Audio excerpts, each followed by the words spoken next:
Hello and a very warm welcome back to mathsplus. Today we're summing up two radicals. We have the square root of 3 plus the square root of the square root of 8, and we also have the square root of 3 minus the square root of 8, and we're using algebra to simplify. So maybe try the problem yourself and let me know how you get on. But if you're new to the channel, don't forget to subscribe and give it a thumbs up. I really appreciate that. So let's get started. On step 1, where we're going to simplify the first radical, 3 plus the square root of 8. So I've written it down here. Now we're going to just concentrate on the square root of 8. So we're going to go with 3 plus, and remember we can split up the square root of 8 into the square root of 4 by the square root of 2 by the square root of 1. Now that we have this completed, we can simplify even further as we can get the square root of 4 and that will give us a 2. So it simplifies it even further. Now the internal part is starting to take shape. So we have the square root of 2 and again the square root of 1. Now let's turn our attention to the 3. Square root of 2 all to be squared plus the square root of 1 all to be squared. And we know that that's equal to 3. Okay, so that's awesome. So this will give us a completed square format of 2 square root 1 and the square root of. So if we look carefully across the board, we can see we have, this could be taken as a squared, this could be b squared, and that's 2ab. So that's a completed square.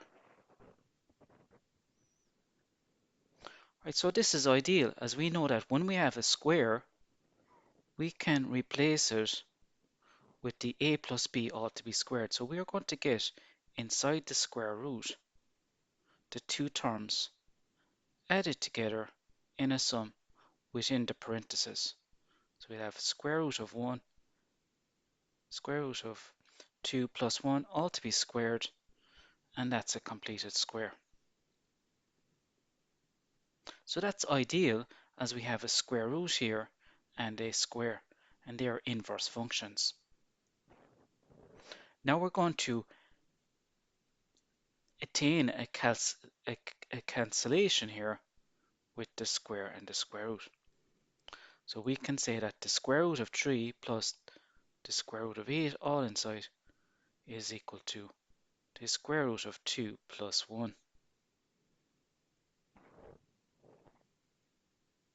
Moving on to step 2, and we're moving on to the second term.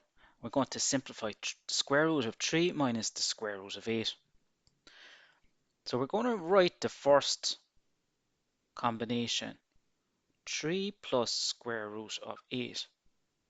And we're trying to work it in to get something like that, as we know a lot about this already over here. So let's apply the conjugate rule as we need to rationalize the denominator. So we can write the original 3 plus square root 8, and we can multiply it by its conjugate below. So we get 3 minus the square root of 8. And you can see this is the same as the square root of the difference of two squares format below. And we're going to keep it balanced then by multiplying above by the same numerator as the denominator.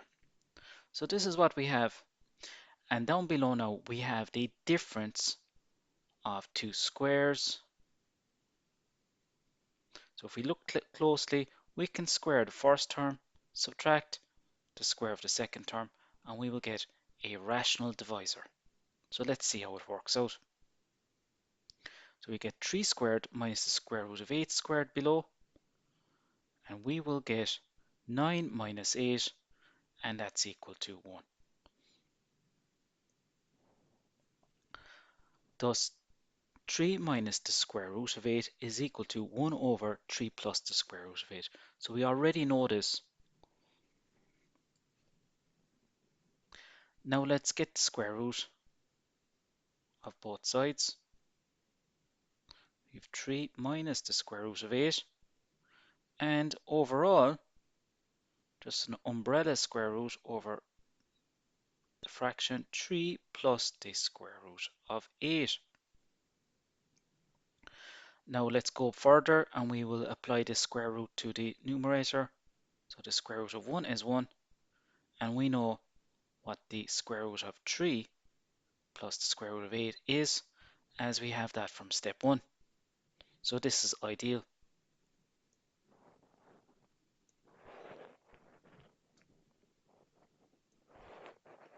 So there we have it, step 2 complete. So the square root of 3 minus the square root of 8 is equal to 1 over the square root of 2 plus 1. So we already attained the square root of 2 plus 1 for our first term and the reciprocal for our second term. So now we need to sum it all up together. But again, we have 1 over square root of 2 plus 1, and we need to apply the conjugate rule to rationalize the denominator again. So we're going to get 1 over the square root of 2 plus 1. Now multiply below by its reciprocal, just like earlier, and balance it. Square root of 2 minus 1. Okay, so we're going to get a square below, so we get the square root of 2 ought to be squared minus 1 squared, and then we have the same numerator again. So there we have it. When we multiply in above, we're just going to get the square root of 2 minus 1 all over 1, which is itself. So that's ideal. So now let's sum them all together. So we're going to take the first term and this new term, just sum them together, and we'll get our answer real quick. And there we have it. We have the plus 1 and the minus 1 cancelling, and we have 2 square root 2. Thus our solution to the radical equation is 2 square root 2. So I hope you enjoyed this video. Thanks a lot for watching, and see you again soon. And don't forget to check out these other videos available on the mathsplus channel.